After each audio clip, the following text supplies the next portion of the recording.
Hi friends. இன்னைக்கு நம்ம மதியோட ஸ்டோரியில் அடுத்து என்ன நடந்துச்சு அப்படிங்கிறத இப்போ நம்ம இந்த வீடியோவில் பார்க்கலாமா? நான் கீழே விழுந்து அடிபட்டதில் எனக்கு நல்லா அடிபட்டுருச்சு. என்னால் எழுந்து நடக்கக்கூட முடியல. ஸோ நான் அப்படியே பெட்டில் படுத்திருந்தேன். இன்னொரு பக்கம் என்னோடய ஃப்ரெண்ட்ஸ் வந்து அவங்களால எந்த அளவுக்கு முடியுமோ அந்த அளவுக்கு வந்து பார்த்து கிண்டல் பண்ணி விட்டுமே போனாங்க. அது ஒரு பக்கம் இருக்கட்டும். அதை விட எனக்கு இன்னொரு பக்கம் கையில பார்க்க முடியல அப்படிங்கிற வருத்தம் தான் எனக்குள்ள அதிகமா இருந்துச்சு. அவங்கலாம் ஒரு வாய்ப்பு குடுத்தாங்க. அந்த வாய்ப்பை என்னால யூஸ் பண்ணி கையில பார்க்க முடியலேன்னு சொல்லிட்டு எனக்கு ரொம்பவே வருத்தமா இருந்துச்சு. ஸோ நான் அத நெனச்சுக்கிட்டு அப்படி படுத்திருந்தேன். மறுநாள் காலையிலயுமே ஆச்சு. கையல் வழக்கம் போல ஷோக்கு வந்தாங்க. எப்பவுமே நல்லா கலகலன்னு ஜாலியா பேசிட்டு இருந்த கையல் அன்னைக்கு கொஞ்சம் ஃபீல் பண்ணி பேசிட்டு இருந்தாங்க. எதுக்காக? ஏன் அப்படின்னு சொல்லி கையலே சொன்னாங்க. நேத்து சூரியன் எஃப்எம் பர்த்டே செலிப்ரேஷனுக்கு நாங்க கொஞ்சம் பேர் இன்வைட் பண்ணியிருந்தோம். ஆனா, நாங்க இன்வைட் பண்ணதுல ஒரு சில பேர் மட்டும் தான் வந்திருந்தாங்க. யாருமே அதிகமா வரல. முன்ன மாதிரி இப்பல்லாம் யாருமே அதிகமா எஃப்எம் கேட்கறதில்ல போல. எஃப்எம்ல யாருமே ஆக்டிவா இல்ல. நெனச்ச அளவுக்கு யாருமே வரல. ஒரு சிலர் மட்டும் தான் வந்திருந்தாங்க அப்படின்னு சொல்லிட்டு கையல் ரொம்பவே ஃபீல் பண்ணி பேசிட்டு இருந்தாங்க. அத கேட்டதும் எனக்குமே கஷ்டமா இருந்து. ஏன்னா நானுமே அன்னைக்கு போகல. கையல்கிட்ட சொன்னேன்.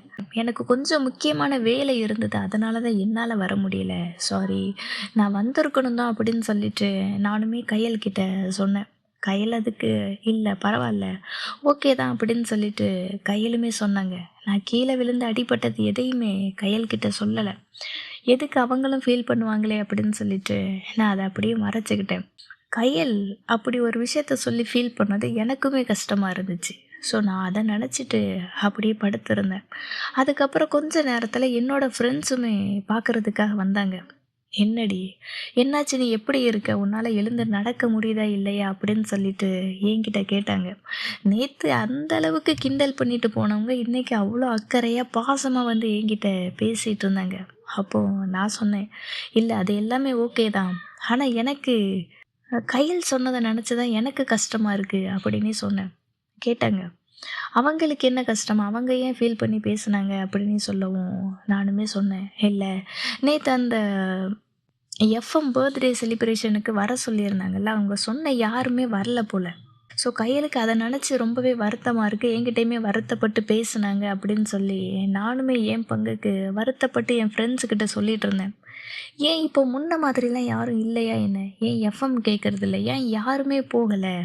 என்னாலயுமே போக முடியலையே! ச்சே! கையல் இந்த அளவுக்கு ஃபீல் பண்றாங்களே!" அப்படின்னு சொல்லிட்டு நானுமே சொன்னேன். உடனே என் ஃப்ரெண்டு, "நீ கீழ விழுந்து அடிபட்டு எழுந்து நடக்க முடியாம இருக்க. உனக்கு அது தெரியுதா இல்லையா? உனக்கு அது எந்த அளவுக்கு கஷ்டமா இருக்கு. ஆனா நீ என்னடான்னா கையல் வருத்தப்படுறாங்கன்னு நீ ஃபீல் பண்ணிட்டு இருக்கிறியே எதுக்கு?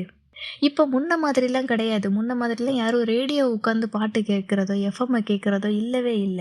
இப்போ என்ன பாட்டு வேணாலும் ஃபோன் இருக்கு, டிவி இருக்கு. எடுத்த உடனே வித்தின் அ செகண்ட்ல போட போறோம், கேட்க போறாங்க. யாரு இப்ப எஃப்எம்ம கேட்க போறா? நீ எதுக்காக இப்ப அவங்களுக்காக உட்காந்து ஃபீல் பண்ணிட்டு இருக்க? உன்ன நெனச்சு நீ என்னைக்காட்டு ஃபீல் பண்றியா? எனக்கு கஷ்டமா இருக்கு. நீ இன்னும் எத்தன நாளைக்கு தான் இப்படி இருக்க? உனக்கு தெரியுமா? இப்போ ஒரு 4, 5 வருஷமா நீ இத மட்டும் தான் பண்ணிக்கிட்டு இருக்க. 4, 5 வருஷம் போயிட்டு. நீ இன்னும் எஃப்எம்ம கேட்டுக்கிட்டு, கையல ஃபாலோ பண்ணிக்கிட்டு, கையல எப்போ பார்க்க முடியும்? கையல் சந்தோஷமா இருக்காங்களா? வருத்தமா இருக்காங்களா? இன்னும் நீ அவங்கள நெனச்சே நீ ஃபீல் பண்ணிக்கிட்டே இருக்கியே! நீ என்னைக்கு உனக்காக யோசிக்க போற? நீ என்ன பண்ண போற? நீ உன் லைஃப்ல அடுத்து என்னதான் பண்ண போற? என்ன செய்ற? உனக்கு உன் லைஃப்ப பத்தி நீ யோசிக்கிறியா இல்லையான்னு சொல்லிட்டு என் ஃப்ரெண்டுமே அப்படி கேட்டா. பேசுனா. எனக்கு என்ன சொல்லனே தெரியல. நான் அப்படி அமைதியா இருந்தேன். "மதி, சொல்றத புரிஞ்சுக்க. உனக்கு கையில புடிச்சிருக்கு எல்லாம் ஓகே தான். புடிச்சிருக்குன்னா நீ புடிச்சிருக்குன்னு போய் சொல்லு. அவங்க ஆமா சொன்னாலும், இல்லன்னு சொன்னாலும் நீ அத ஏத்துக்கணும். ஏத்துக்கிட்டு அடுத்து என்னவோ அத பார்த்துக்கிட்டு போணும். லைஃப் இது மட்டும் கிடையாது. லைஃப் இன்னுமே இருக்கு. ஓகேவா? அவங்க ஓகே சொன்னா எனக்குமே ஹாப்பி தான். நீ சந்தோஷமா இருக்கிறது தான் எங்களுக்குமே வேணும். அதுக்கு மாறா அவங்க இல்லன்னு சொன்னாலும் நீ அத ஏத்துக்கணும். அவங்க ஒரு செலிபிரிட்டி. அவங்க உன்கிட்ட விளையாட்டா கூட பேசிட்டு இருந்திருக்கலாம். அத நெனச்சு நீ லவ்வுன்னு சொல்லிக்கிட்டு நீ மனசுல அவங்க மேல ஆசை வளர்த்துக்கிட்டு இருக்க. உனக்கு புரியுதா இல்லையா மதி? இதுவரைக்கும் நாங்களும் நீ பண்ற எல்லா விஷயத்துக்குமே உன் கூட தான் இருந்தோம். உனக்குமே சப்போர்ட் பண்ணிட்டு இருந்தோம். ஆனா, நான் இன்னைக்கு எதுக்காக வந்தேன்னு தெரியுமா? நான் இன்னைக்கு வந்ததுக்கு இன்னொரு காரணமும் இருக்குது. எனக்கு மேரேஜ் ஃபிக்ஸ் ஆயிருச்சு. அந்த மேரேஜுக்கு உன்னை இன்வைட் பண்ணணும், இன்விடேஷன் கொடுக்கறதுக்காகத்தான் வந்தேன் அப்படின்னு சொல்லிட்டு என் ஃப்ரெண்டும் என் கையில் ஒரு இன்விடேஷனை கொடுத்தா. என்னால் நம்பவே முடியல. இது உனக்கு கல்யாணமா? இத்தனை நாள் 3 பேரும் ஒன்றா சுற்றிக்கிட்டு இருந்தோம். இப்போ சடனாக அவளுக்கு மேரேஜ்னதும் எனக்கு இன்னும் கஷ்டமாயிருச்சு. அவங்கெல்லாம் இருக்கிற ஒரு தைரியத்தில் தான் நானும் எனக்கு என்ன தோணுதோ நான் என் இஷ்டத்துக்கு பண்ணிக்கிட்டு என் இஷ்டத்துக்கு அப்படி விளையாடிக்கிட்டே இருந்தேன். நாள் போனதே தெரியலை. ஃப்ரெண்டு சொன்னதுக்கப்புறம் தான் எனக்கு தெரிஞ்சது. 4-5 வருஷம் ஆகிடுச்சு நான் கையில் ஃபாலோ பண்ணி கையில் பின்னாடி சுற்ற ஆரம்பித்து 4-5 வருஷம் ஆகிடுச்சு. சடனாக ஃப்ரெண்டுக்கு மேரேஜுன்னு சொன்னதும் சந்தோஷப்படுறதா இல்லை வருத்தப்படுறதா அப்படின்னு தெரியல. ஃப்ரெண்டு இன்னுமே சொன்னாங்க, மதி இதுக்கப்புறமாச்சும் நீ கொஞ்சம் யோசிச்சு பாரு. உனக்கு பிடிச்சிருக்குன்னா டைரெக்டாக போய் சொல்லிடு. தயவு செஞ்சு சொல்ல, மனசுக்குள்ளே வச்சுக்கிட்டே இருக்காத. அது இன்னுமே தான் உனக்கு கஷ்டமாக இருக்கும். எதுவாக இருந்தாலும் வெட்டு 1 துண்டு 2ன்னு பேசிடு. ஆமாம் இல்லை அவ்வளோதான். லைஃபே அவ்வளோதான். எதுவாக இருந்தாலும் நீ அவங்கக்கிட்ட போய் சொல்லு. ஆமாம் இல்லை அவ்வளோதான் லைஃபு. எதுவாக இருந்தாலும் அந்த 2 வேர்டுக்குள்ளே எல்லாமே முடிஞ்சு போயிடும். அதுக்கப்புறம் இது எல்லாத்தையும் விட்டுட்டு நீ உன்னோட லைஃப்பை புதுசாக ஆரம்பி. நீ இப்படியே இருக்காத. நாங்கள் போனதுக்கப்புறம் நீ என்ன பண்ணுவ? எனக்கு ஒன்றை நினச்சி கஷ்டமாக இருக்குதுன்னு சொல்லிட்டு ஃப்ரெண்டுமே பேசினான். எனக்குமே ஃப்ரெண்டு பேசுனது எல்லாமே சரின்னு தான் தோணுச்சு. அவள் அப்படி பேசவும் எனக்குள்ள ஆமாம், அவள் சொல்கிறது கரெக்டு தான். எனக்குள்ள ஒரு ஃபீல் இருக்குது. அதை நான் கண்டிப்பாக சொல்லி ஆகணும். சொன்னால் தானே தெரியும் அவங்க என்ன நினைக்கிறாங்க, நம்மளை பற்றி என்ன நினைக்கிறாங்கன்னு அப்போ தானே தெரியும். எதுவாக இருந்தாலும் சொல்லிடலாம் அப்படின்னு நானுமே அன்னைக்கு ஒரு முடிவுக்கு வந்தேன். சொன்னால் தெரிஞ்சிடும், அந்த விஷயம் அதோட முடிஞ்சு போயிடும். இன்னுமே மனசுக்குள்ளே வச்சுக்கிட்டு இருக்குமா இல்லையா இருக்குமா இல்லையா அப்படின்னு ஒவ்வொரு நாளும் நான் யோசிக்க யோசிக்க கஷ்டம் எனக்கு தானே, அது எனக்கு தானே ஒவ்வொரு நாளும் பெயினாக இருக்குது அப்படின்னு எனக்குமே அன்னைக்கு ஃப்ரெண்டு சொல்லும்போது தான் புரிஞ்சுது. ஸோ நான் ரெடி ஆகினேன். எப்படி இந்த விஷயத்த கையல்கிட்ட சொல்லலாம்? எனக்கு உங்களை பிடிச்சிருக்கு, உங்களுக்கு பிடிக்குமா இல்லையா? எதுவாக இருந்தாலும் சொல்லுங்கள், நான் ஏற்றுக்கிறேன். இப்படி சொன்னால் கரெக்டாக இருக்குமா? இல்லைன்னா வேறு எப்படி சொல்கிறது? இல்லைன்னா டைரெக்டாக ப்ரப்போஸ் பண்ணிடலாமா? எப்படி அப்படின்ட்டு நான் எனக்குள்ளே யோசிச்சுக்கிட்டே இருந்தேன். இன்னொரு பக்கம் ஃப்ரெண்டுக்கு மேரேஜ். ஸோ நானுமே அவளோட மேரேஜுக்கு போனேன். 1 வீக்கு செலிப்ரேஷன் நல்லா என்ஜாய் பண்ணோம். அவள் மேரேஜை முடிஞ்சு கிளம்பும்போது தான் கஷ்டமாக இருந்துச்சு. இத்தனை நாளைக்கு நம்ம கூட இருந்தவ இன்றைக்கி போகிறா அப்படிங்கிற வருத்தம் அன்னைக்கு தான் தெரிஞ்சுது. யாரும் கூட இருக்கிற வரைக்கும் அவங்க அருமை நமக்கு தெரியறதே இல்லைல்ல. இன்றைக்கி அவங்க நம்மளை விட்டுட்டு போகிறாங்களோ, நம்ம எப்படிலாம் இருந்தோம்ல, அவள் கூட இருக்கும்போது எவ்வளோ ஹாப்பியாக இருந்துச்சு அப்படிங்கிறத பற்றி யோசிக்க ஆரம்பிப்போம். அவங்கள பற்றி மிஸ் பண்ண ஆரம்பிப்போம். அது எல்லாமே எனக்குமே கஷ்டமாக இருந்துச்சு. அத்தனை நாள் வரைக்கும் கூட ஒரு பில்லராக இருந்த நம்ம ஃப்ரெண்டு இல்லையே அப்படிங்கிற கஷ்டமும் நான் அன்றைக்கி தான் ஃபஸ்ட் டைம் ஃபீல் பண்ண ஆரம்பித்தேன். சரி, ஓகே, இதுதான் லைஃபு. அவளும் அவள் லைஃப்பை பார்க்கணும்ல அப்படின்னு சொல்லிட்டு நானுமே அதிலேருந்து வெளியில் வந்தேன். ஆனால் ஃப்ரெண்டு சொன்ன அந்த ஒரு விஷயம் மட்டும் என்னோட மனசுக்குள்ளே அப்படியே ஓடிக்கிட்டே இருந்துச்சு. நீ இதை என்னைக்கு கையல்கிட்ட சொல்ல போகிற? எதுவாக இருந்தாலும் ஒரு முடிவு எடு. அந்த முடிவு எடுக்கிற அன்னைக்கு மட்டும்தான் கஷ்டமாக இருக்கும். அதுக்கப்புறம் லைஃப் இன்னுமே வேறு மாதிரி மாறும். ஸோ எதுவாக இருந்தாலும் முடிவு உன்னோடதாக இருக்கணும். ஒரு முடிவை எடு இந்த விஷயத்தில் அப்படின்னு சொல்லிட்டு ஃப்ரெண்டுமே சொல்லிட்டு போனால. ஸோ அதை பற்றியே நானும் நினச்சிக்கிட்டே இருந்தேன். எப்படி சொல்லலாம்? இந்த மெசேஜ்லேயே கையல்கிட்ட சொல்லிடலாமா? இல்லைன்னா கால் பண்ணி பேசலாமா? இல்லைன்னா நேரில் போயிட்டு பேசலாமா? எப்படி பேசுகிறது? எப்படி சொன்னால் இந்த விஷயம் கரெக்டாக இருக்கும்? மெசேஜில் சொன்னால் அது கரெக்டாக கன்வே ஆகுமா? இல்லைன்னா கால் பண்ணி சொல்லிடலாமா அப்படின்னு யோசித்தேன். நமக்கு கையல்கிட்ட பேசணும் அப்படின்னாலே அப்படி ஒரு பதட்டம், பயம் எல்லாமே இருக்குது. என்னால் தைரியமாக போயிட்டு கையல் முன்னாடி போய் நின்று பேசிடுவேனா? பேச முடியுமா அப்படிங்கிறதே எனக்கு சந்தேகமாக தான் இருந்துச்சு. என்ன பண்ணலாம்? பேசிடுவோமா வேண்டாமா? ஒரு மெசேஜ் பண்ணிடலாமான்னு சொல்லிட்டு மெசேஜ் எல்லாமே டைப் பண்ணுவேன். ஆனால் அதை சென்ட் பண்ண மாட்டேன். இல்லை இல்லை வேணாம், நம்ம ஃபோன் கால் பண்ணி பேசிடலாம் அப்படின்னு சொல்லிட்டு பண்ண மெசேஜ் எல்லாத்தையுமே டிலீட் பண்ணிடுவேன். மறுபடி சரி ஓகே அப்படின்னா கையலுக்கு கால் பண்ணி சொல்லிடலான்னு சொல்லிட்டு கால் பண்ணால் அந்த ரிங்கு போகிறதுக்குள்ளே கட்டாயிடுறது. அதுக்குள்ளே பயம் வந்து ஒட்டிக்குது. அந்த தைரியம் எல்லாமே அந்த 2 நிமிஷத்துக்கு மட்டும்தான். நானும் ட்ரை பண்ணுறேன். நான் ட்ரை பண்ணுறேன் ஒவ்வொரு நாளாக இப்படி போய்கிட்டே தான் இருக்குது. இல்லை இன்னைக்கு சொல்லிடலாம், இல்ல நாளைக்கு சொல்லிரலாம். நாளைக்கு தான் நல்ல நாளு. நம்ம ராசிக்கு நல்லதா போட்டிருக்கா. நம்ம நாளைக்கு சொல்லிரலாம்னு சொல்லிட்டு இன்னொரு பக்கம். அப்படி இன்னைக்கு, நாளைக்குன்னு சொல்லிட்டு நாள் கடந்து மாசக்கணக்கா அப்படி போய்க்கிட்டே இருக்கு. நான் இன்னும் கையல்கிட்ட அந்த ஒரு வார்த்தைய சொல்லல.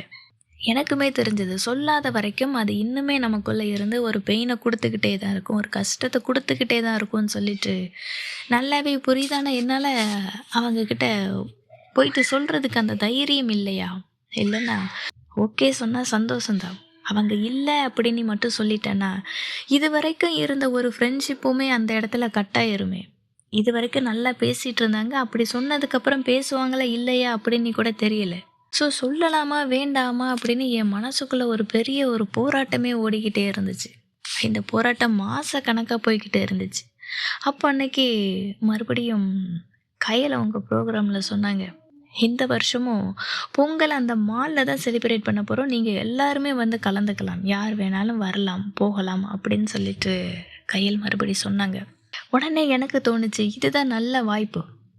நம்ம இந்த சான்ஸை யூஸ் பண்ணி கையல நேர்ல பார்த்து ப்ரப்போஸ் பண்ணிறலாம். இல்லன்னா ஒரு வார்த்தை பேசிறலாம். எனக்கு உங்க மேல இன்ட்ரெஸ்ட் இருக்கு. உங்களுக்கும் இருக்கா இல்லையான்னு சொல்லிட்டு நேர்ல ஒரு வார்த்தை கேட்டுறலாம் அப்படின்னு நானுமே நினைச்சேன்.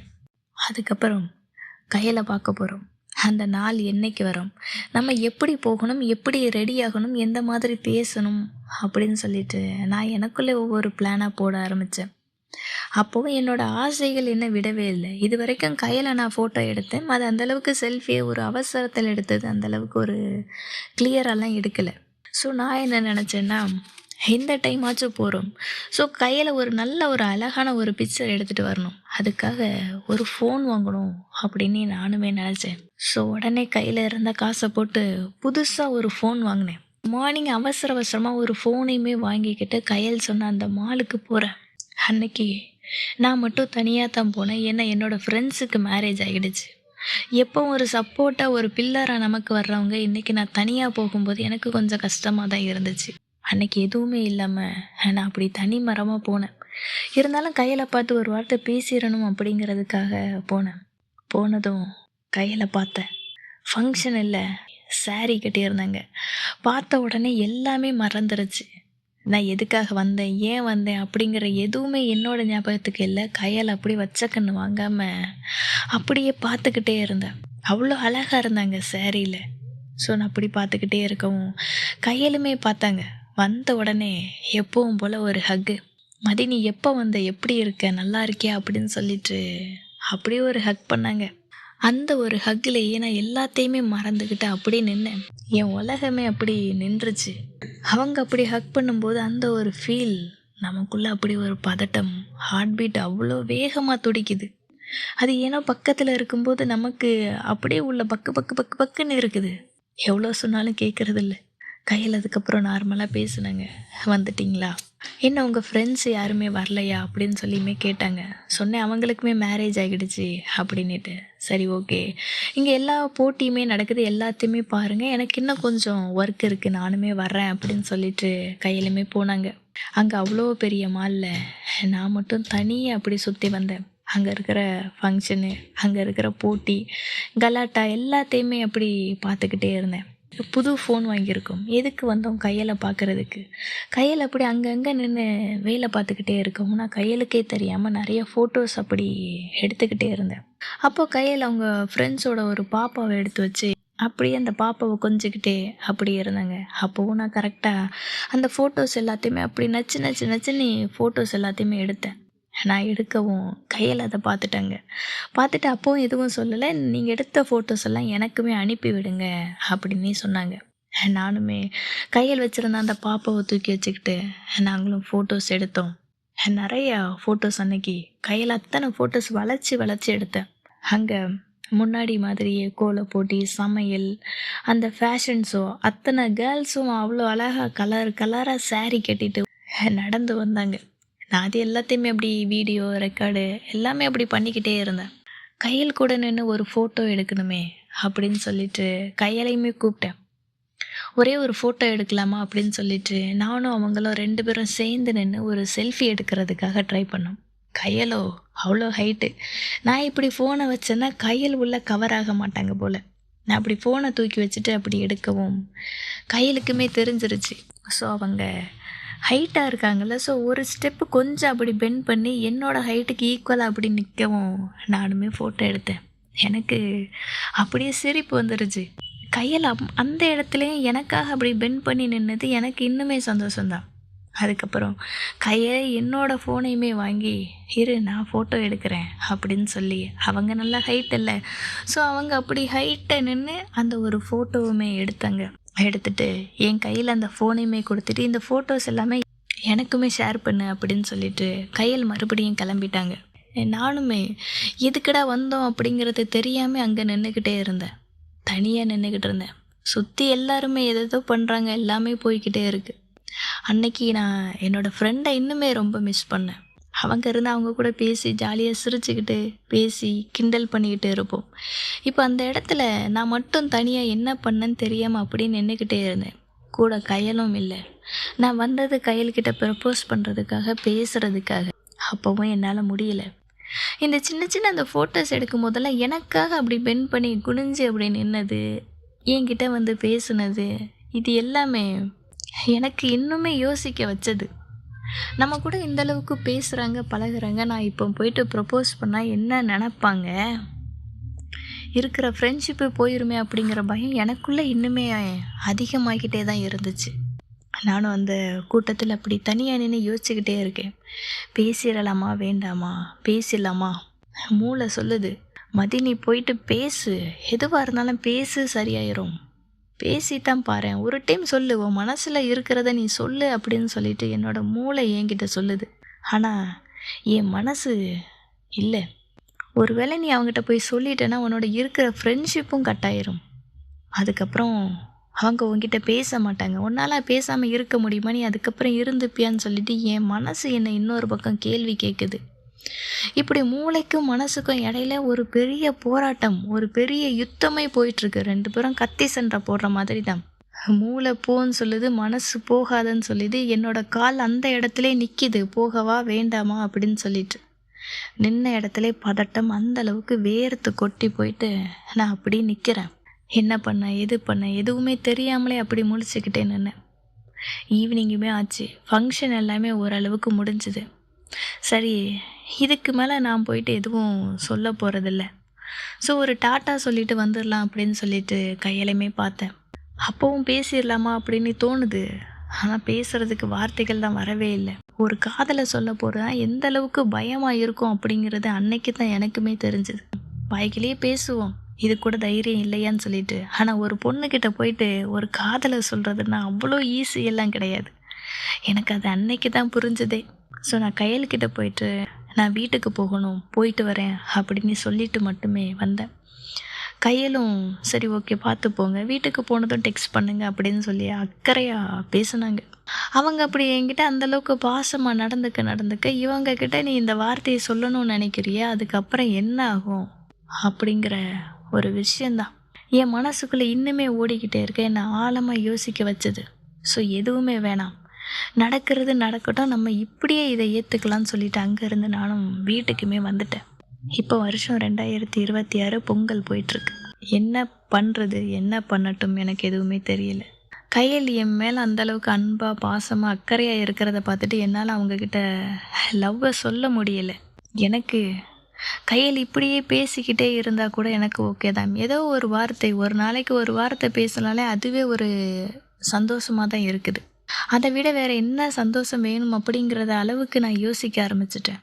தூரமாக இருந்து இப்படியே கையலோட அந்த குரலை மட்டும் கேட்டுக்கிட்டு அவங்களோட டெய்லி ஒரு வார்த்தை பேசிக்கிட்டு அவங்களோட அதே அன்பு அதே பாசம் எப்போவுமே எனக்கு கிடைக்கணும் அப்படின்னு தான் நான் நினச்சேன்.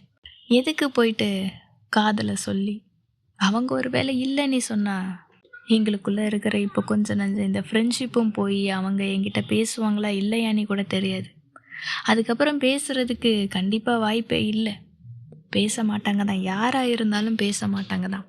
எனக்கு இல்லாத காதலை விட இருக்கிற ஃப்ரெண்ட்ஷிப் தான் என் கண்ணுக்கு தெரிஞ்சுது. அதனால் நான் அவங்கக்கிட்ட போயிட்டு சொல்ல வேணாம் அப்படிங்கிற முடிவையுமே நான் ஸ்ட்ராங்காக எடுத்தேன். எனக்கு அவங்கக்கிட்ட தேவையான ஒரே ஒரு விஷயம், தினமும் அவங்களோட குரலை கேட்கணும். அவங்க ஷோ முடிஞ்சு ஒரு 5 நிமிஷம் பேசுவாங்க, எனக்கு இதுவே போதும்னு சொல்லிட்டு நான் இந்த கதையை இதோட முடிச்சுக்கிறேன். நினைக்கலாம், ஏன் நீங்கள் அந்த லவ்வை போயிட்டு சொல்லியிருக்கலாமே அப்படின்ட்டு. நான் ஒருவேளை அந்த லவ்வை போயிட்டு சொல்லி அவங்களுக்கு அதில் விருப்பம் இல்லை, இல்லைன்னா அவங்களுக்கு வேற யாராவது பிடிச்சிருக்கு, வேற யாராவது ஒரு லவ் இருக்குது அப்படிங்கிற ஒரு விஷயத்த மட்டும் நான் கேட்டேன்னா என்னால் அதை தாங்கிக்கவே முடியாது. அதனால் இந்த லவ்வை நான் எனக்குள்ளே வச்சுக்கணும் அப்படின்னு நான் முடிவு பண்ணிட்டேன். இது ஒன் சைடு லவ் தான். ஒன் சைடு லவ்வாக இருந்தாலும் லவ் தானே. நான் கையலுக்காக என் மனசில் ஒரு பெரிய கோட்டையே கட்டி வச்சுருக்கேன். அந்த கோட்டையை இடிக்கிறதுக்கு எனக்கு மனசு வரலை.